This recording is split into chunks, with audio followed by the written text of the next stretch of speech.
Good morning, children.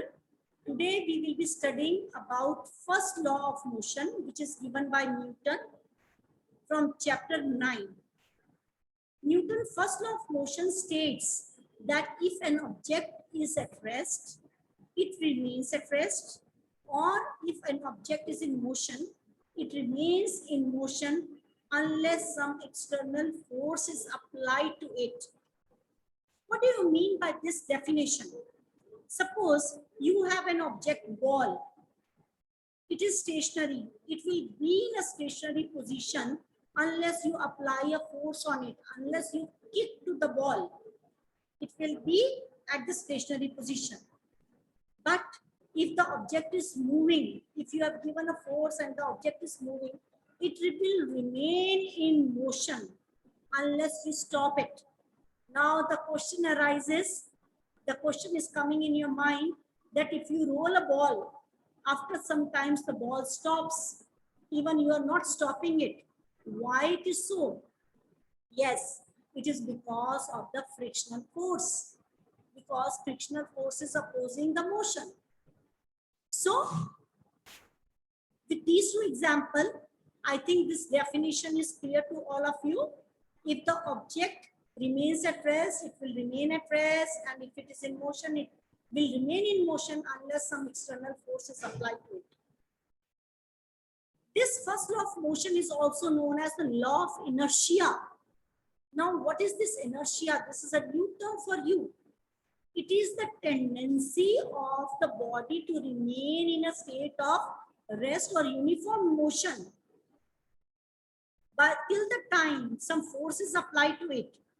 So, by the definition only, it is clear that the first law of motion and the law of inertia is the same.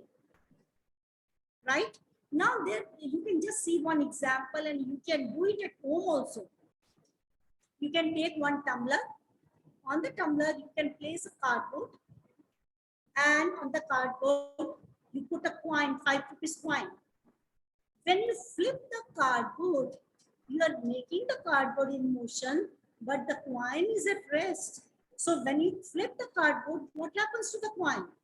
The coin will move with the cardboard, or it will come down in the tumbler. Just experience it, do it. Definitely the coin will come down in the tumbler, because if coin wants to maintain the rest position, it will fall directly down. So this obeys the first law of motion. Now, children, you must have played a carom board also.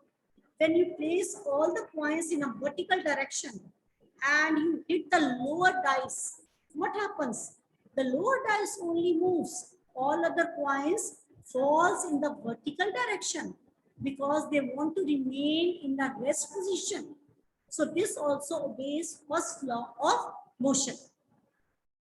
Now, very interesting. There are 3 types of inertia. Inertia of motion, inertia of rest, and inertia of direction. Now, I will be explaining you with example. What are these inertia? Suppose, children, you are traveling in a car or in a vehicle. Suddenly, the brakes are applied. What happens to your body? In which direction you will fall? You will fall in the forward direction. Why do you fall in the forward direction? Because earlier your body was in motion. Suddenly the brakes are applied. So the lower part will be at rest, but the upper part of your body is in motion and you move forward. That is why you are always advised to wear a seat belt so that you can avoid any accident. This is due to inertia of motion. Now I'll be giving you the example of inertia of rest. Suppose you are standing in a bus. Bus is also standing and you are also standing in the bus. Suddenly the bus starts. What happens to you at that time? You will fall backward. Why do you fall backward? Because in that case, what happens? Your feet are in contact with the floor, moves forward, but the upper part of the body continues to remain at rest. जो ऊपर का body का part है, that will remain at rest, and the lower part will move with the bus.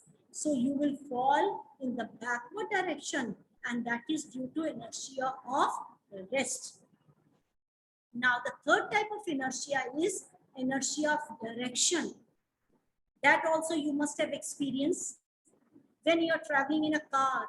If the car takes a sharp turn towards the right, in which direction do you fall? You fall in the left direction, because the tendency of the body is to go in a straight line. But when the car takes a right turn, you fall to the left side. So this is due to inertia of direction. So these three types of inertia I hope are clear to you: inertia of motion, inertia of rest, and inertia of direction. Now I will be explaining you the practical application in day-to-day life that you observe. You must have seen, like when you put the luggage on the bus, on the roof of the bus, the luggage is always tight. Why do we tie the luggage which is kept on the roof of the bus or the truck? In order to avoid falling in the forward direction, backward direction, or in the sideways, because of inertia of rest, motion, and direction. This is the reason. If you see some fruits on the trees and you want to pluck those fruits, what do you do at that time? You shake the branches of the tree. Have you ever noticed? Have you ever done? When you shake the branches of the tree, what happens? The branches will come in motion and the fruit will fall down. This is due to first law of motion, that is inertia of rest. You must have observed when your mother wants to clean the carpet, she beats the carpet with a stick. So the carpet will come as in motion, but the dust particles are at rest and they come out of the carpet, and the carpet can be cleaned. So I hope now you have understood what is first law of motion, law of inertia, three types of inertia, that is inertia of motion, rest, and direction, and its practical application.